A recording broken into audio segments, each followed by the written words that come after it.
Hello guys, ஒரு கொஞ்சம் வித்தியாசமான ஒரு வீடியோ. இது நீங்கள் எப்படி எடுத்துப்பீங்க அப்படிங்கிறது எனக்கு தெரியல. பட்டு சொல்லணும்னு நினைக்கிற சில முக்கியமான விஷயங்கள், நாங்கள் எப்படி இருக்கணும், எப்படி இருக்கக்கூடாதுன்னு நாங்கள் எங்களுக்குன்னு வச்சிருக்கிற விஷயங்கள், நாங்கள் இந்த சென்ஸ் எங்கள் டீமில் எப்படி இருக்கணும் எப்படி இருக்கக்கூடாதுன்ட்டு வச்ச சில விஷயங்களை தான் கொஞ்சம் ஷேர் பண்ணலாம் அப்படின்னு வந்தேன். இது எங்களுக்காகன்னு மட்டும் கிடையாது. நாங்கள் இப்படி இருக்கோம், நாங்கள் இப்படி பண்ணுறோம், இந்த மாதிரி விஷயங்கள் தான் இப்படி தான் இருக்கணும் அப்படிங்கிறதுக்காக மட்டும் கிடையாது. இது ஒரு ஸ்டூடெண்ட் சைடில் இருக்கிற ஒரு பெனிஃபிட்டையும் கொஞ்சம் பார்க்க வேண்டியது இருக்குது. அதுக்காகவும் சேர்த்து தான். சரியா? இது மெயினாக பட்டு எங்களுக்காக தான் நான் இதை சொல்கிறேன். நீங்கள் ஒரு பிகினராக இருந்தீங்க அப்படின்னா, நீங்கள் இல்லை இனிஷியல் ஸ்டேஜஸில் இப்போ தான் பிக்கப் பண்ணிகிட்ருக்கீங்க அப்படின்னா, ஒரு விஷயத்தை நல்லா புரிஞ்சுக்கிடுங்க. சரியா? நிறைய ரிசல்ட்டு நிறைய பேர் பாஸ் பண்ணிட்டாங்க, பெரிய ரிசல்ட்டு 100க்கு மேலே பாஸ் பண்ணிட்டாங்க அப்படின்னு உடனே அந்த இடத்துல குவாலிட்டி எஜுகேஷன் இருக்குன்னு அர்த்தம் கிடையாது.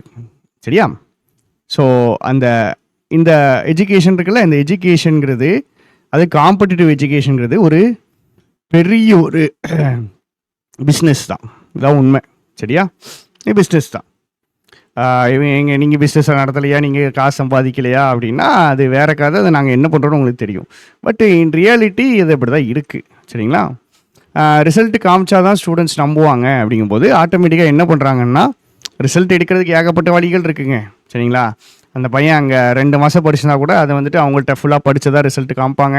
அது எல்லாருமே பண்ணுவாங்க. அது பண்ணுறதுக்கு காரணம் என்னதுன்னா, அந்த ரிசல்ட்டை பார்த்து தான் நம்ம என்ன பண்ணுறோம், ஓகே இங்கே நல்லா சொல்லி கொடுக்குறாங்க போல், ரிசல்ட்டை வச்சு தான் இவங்க சூப்பராக பண்ணுறாங்க போல் அப்படிங்கிற ஒரு மைண்ட் செட் வந்துட்டு நமக்கும் வருது, பேரண்ட்ஸ்க்கும் அப்படி கொண்டு வந்துடுறாங்க. ரீசெண்டாக இது வந்துட்டு பெரிய கான்ட்ரவர்சியை வெடிச்சுது.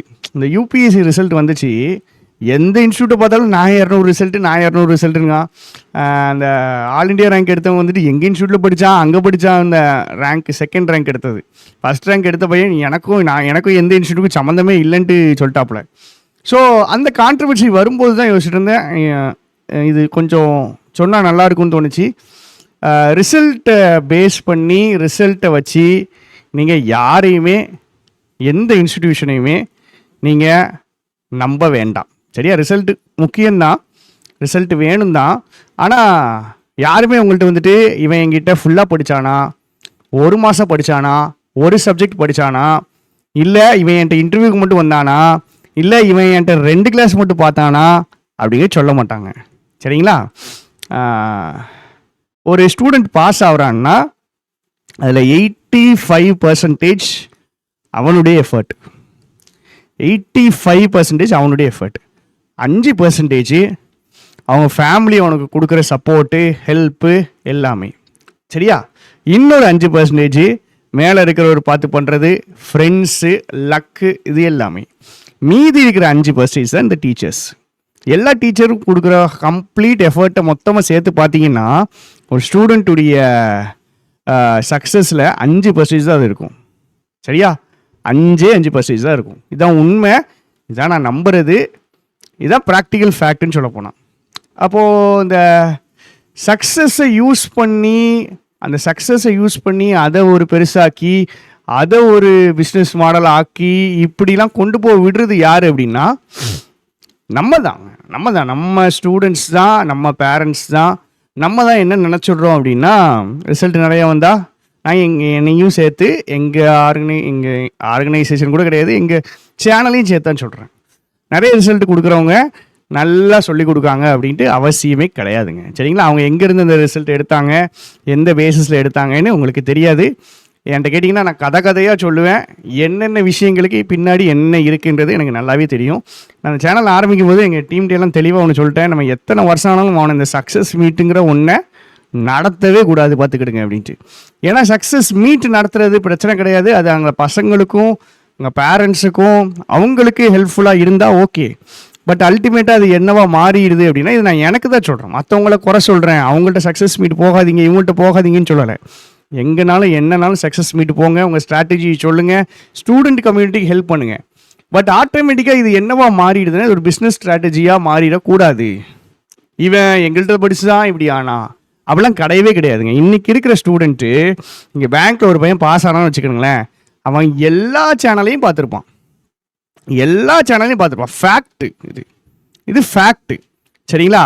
ஆனால் அந்த பையன் ஒரு சக்ஸஸ் மீட்டுக்கு போகிறான்னு வச்சுக்கிடுங்களேன், அவனை மற்ற சேனல் பேர் சொல்ல விட மாட்டாங்கங்க.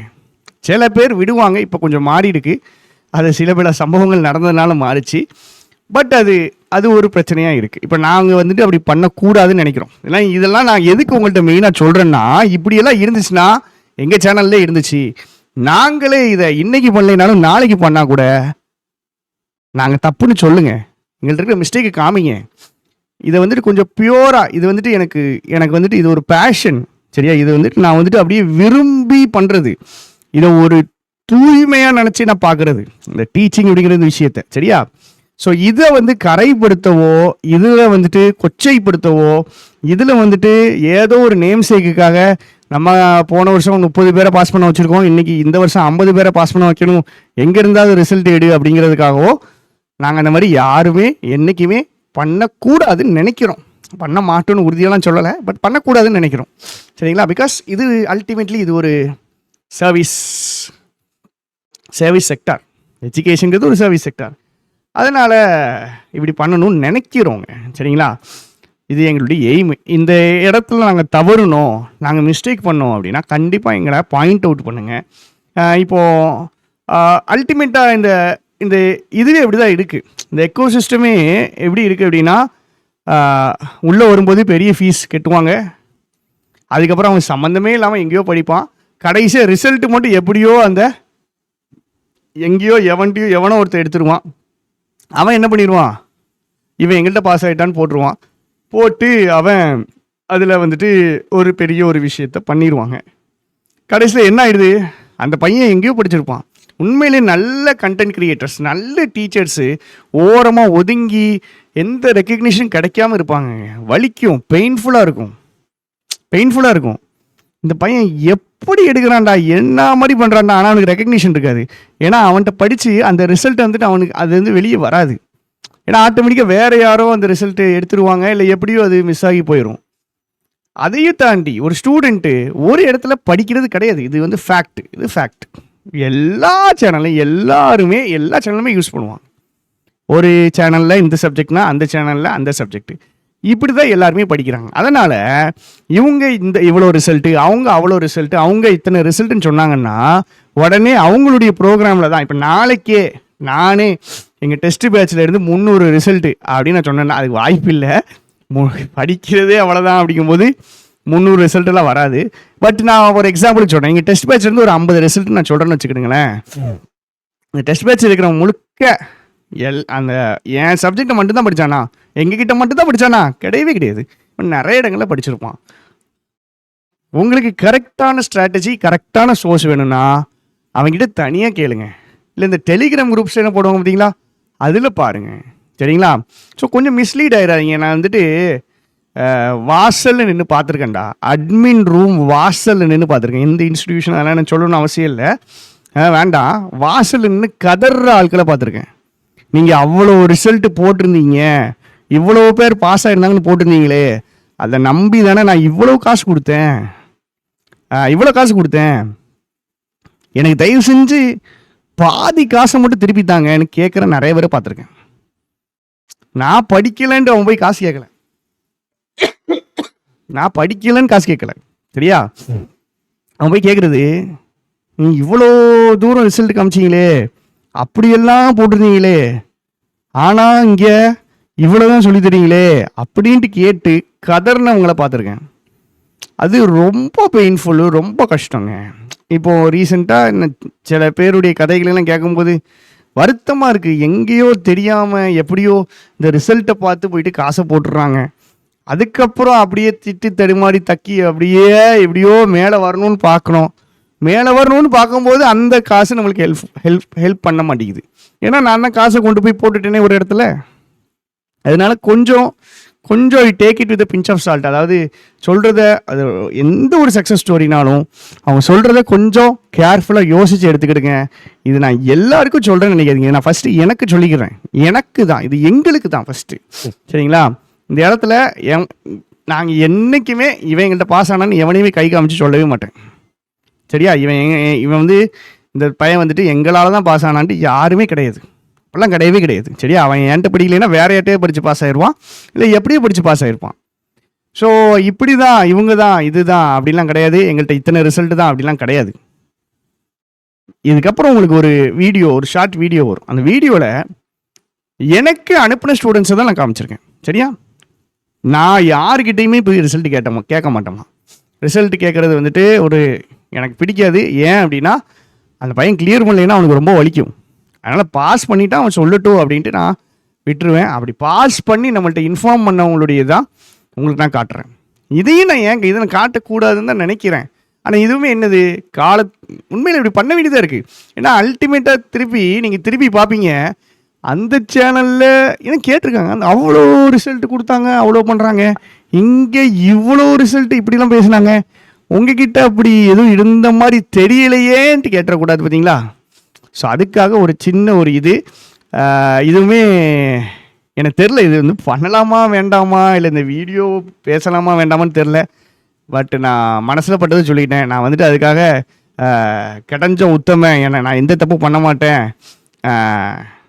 எங்கேயும் ஏமாற்ற மாட்டேன், அது ஃபுல்லாக நான் சொல்லலை. இந்த ஃபீல்டில், இந்த இடத்துல இதை நான் ஒரு பெரிய விஷயமும் பார்க்குறேன். அதனால் எனக்கு இதில் வந்துட்டு ஏமாத்துறதுலையோ பண்ணுறதுலையோ ஒரு உடன்பாடு கிடையாது. சக்ஸஸ் மீட்டிங்கிற இந்த விளங்காத விஷயத்தினால நான் வாழ்க்கையில் நிறைய விஷயங்களை இழந்துட்டேன். சரியா? எனக்கு எங்கே சக்ஸஸ் மீட் போனாலும் எனக்கு எங்கிட்டாவது இருந்து ஒரு ஆப்பு வந்துடும். ஸோ அதனால் மற்றவங்க சக்ஸஸ் மீட் நடத்துகிறாங்க, அவங்க நடத்துகிறாங்க, இவங்க நடத்துகிறாங்க, அதுக்கு போகாதீங்கன்னு நான் சொல்லலை. அவங்க நடத்துறதுலாம் நான் தப்புன்னு சொல்லலை. நீங்கள் ஸ்டூடெண்ட்ஸாக இருக்கீங்க அப்படிங்கும்போது பசங்கள்கிட்ட தனியாக இண்டிவிஜுவலாக கேளுங்க. அவன் ஸ்டேஜில் ஏறி சொல்கிறதெல்லாம் வேறு.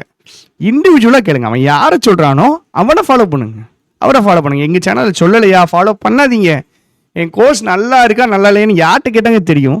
யார்கிட்ட கேட்டு தெரியும்? டெஸ்ட் பேட்ச் கேட்டுட்ருக்கீங்க. டெஸ்ட் பேட்ச் இப்போ வந்துட்டு இப்போது நம்ம மென்டர்ஷிப் பண்ண முடியாதுங்க. சரிங்களா? ஏன்னா உங்கள்கிட்ட ஆள் இல்லை, ஆள் ஃபார்ம் ஆகல. ஸோ நம்ம classes and test batch, daily classes இருக்கும், 4 கிளாஸஸ் இருக்கும், டெய்லி 4 டெஸ்ட் இருக்கும். வீக்கெண்டுனா ஒவ்வொரு சப்ஜெக்ட்டுக்கும் 2 டெஸ்ட் இருக்கும். இப்படி நம்மளுக்கு அடுத்த மே வரைக்கும் கொண்டு போக போகிறோம். இது 1299 அவைலபிளாக இருக்குது. அவன் என்ன நீங்கள் யூஸ் பண்ணிக்கிடலாம். இது நல்லா இருக்கா நல்லா யார்கிட்ட கேட்கணும், ஏன்ட்டு கேட்கக்கூடாது. ஏன்னா நிறைய பேர் என்கிட்ட வந்துட்டு, சார் நான் இந்த லெவலில் இருக்கேன், நான் எந்த கோர்ஸ் வாங்கணும், ஏன்டா கோர்ஸ் வாங்குறீங்க, ஏன் வாங்குறீங்க, என்ன கோர்ஸ் வாங்குறீங்க, வாங்காதீங்க, வைங்க, காசை வைங்க. ஒரு ஆஸ்பிரண்ட்டுக்கு 500 ரூபா அப்படிங்கிறது 1000 ரூபா, 4 டிஜிட்லாம் போது எவ்வளோ பெரிய அமௌண்ட் இது. காசை வைங்க. அந்த கோர்ஸை வாங்கினா, இந்த கோர்ஸை வாங்கினா, இப்படி பண்ணா அப்படிலாம் ஒன்றுமே கிடையாது. யூடியூப்பை பாருங்கள். நான்லாம் 2 வருஷம் முன்னாடி வரைக்கும் இங்கிலீஷ் படிக்கிறதுக்கு ஒரு பைசா செலவழிச்ச கிடையாது. நான் கற்றுக்கிட்ட எல்லா இங்கிலீஷுமே யூடியூப்பில் தான். எந்த ஸ்பெஷல் கோர்ஸு அதெல்லாம் ஒன்றுமே கிடையாது. சரியா? ஒன்றுமே கிடையாது. அப்படிலாம் ஒன்றுமே கிடையாது. எதுக்கு எடுத்தாலும் கோர்ஸை வாங்கணும், அதை வாங்கணும், அங்கே வாங்கணும், இங்கே வாங்கணும், அந்த கோர்ஸை வாங்கினாதான் அப்படி, இந்த கோர்ஸை வாங்கினாதான் இப்படி. எந்த சேனல்லையுமே இப்படி கிடையாது. மெயினாக நம்ம சேனலில் கிடையாது. யூடியூப்பில் நம்ம போடுறோம்ல, அதை பாருங்க. அதை பார்த்துட்டு அதுக்கப்புறம் நீங்கள் வாங்கலாமா வேண்டாமான்னு முடிவுக்கு வாங்க. எடுத்த உடனே நான் எந்த கோர்ஸை வாங்க, என்கிட்ட கேட்குற முக்கால்வாசி பேர் அப்படி தான் கேட்குறீங்க. உனக்கு ஸ்ட்ராட்டஜி வேணுமா, எந்த கோர்ஸை வாங்கணும்னு தெரியணுமா? ஸ்ட்ராட்டஜி தானே வேணும். கோர்ஸை வாங்கினா பாஸ் ஆகிடலாமா? அது மைண்ட் செட்டுக்கு வராதிங்க. இந்த இன்ஸ்டிடியூஷனில் இவ்வளோ ரிசல்ட்னா அவங்க தான் இது. எங்கேயோ ஒரு ஓரத்தில் ஒரு முக்கில் ஒரு பயங்கரமான ஒரு வாத்தியார் ரெக்கக்னிஷனே கிடைக்காம உட்காந்துருப்பான். அவனை தேடி கண்டுபிடிங்க, அவன் தூக்கி விடுவான். அவனை மாதிரி எவனுமே கிடையாதுடா அப்படிங்கிற லெவலுக்கு அவன் டீச் பண்ணுவான். பேஷனோட, இன்ட்ரெஸ்டோட, உண்மையிலே உங்கள் மேலே அக்கறை எடுத்து டீச் பண்ணுவான். அவனை கொஞ்சம் நீங்கள் பாருங்கள். ஸோ எது தப்பாக சொல்லியிருந்தாலும் கண்டிப்பாக எனக்கு சொல்லுங்கள். மனசில் பட்டதை பேசணும், சொல்லணுன்ட்டு நினச்ச விஷயம், ரொம்ப நாளாக மனசில் பிடிச்சு வச்சிருந்த ஒரு விஷயம். சரியா? அதனால் சக்ஸஸ் மீட்லாம் நம்மளுக்கு இருக்காது. நம்ம பசங்க சக்ஸஸ் ஆகிறாங்களா இல்லையா அப்படின்னு கேட்டிங்கன்னா கண்டிப்பாக சக்ஸஸ் ஆகிறாங்க, கண்டிப்பாக பாஸ் ஆகுறாங்க, ஆகாமல் இல்லை.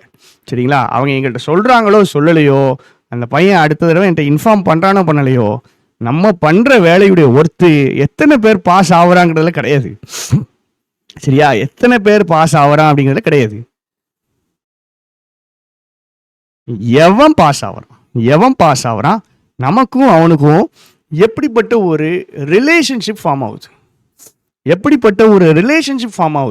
நான் அவன் சார் அப்படின்னு கூப்பிடுறதும் ஒரு அண்ணன் கூப்பிடுறதும் நம்மளை நம்பி நம்ம மேலே ஒரு நம்பிக்கை வச்சு அண்ணன் பார்த்துப்பாரு சார் பார்த்துப்பாருன்னு ஒரு நம்பிக்கையில் இருக்கான் பார்த்தீங்களா, அந்த ரிலேஷன்ஷிப்புக்கு முன்னாடி எந்த ரிசல்ட்டுமே நிற்க முடியாது.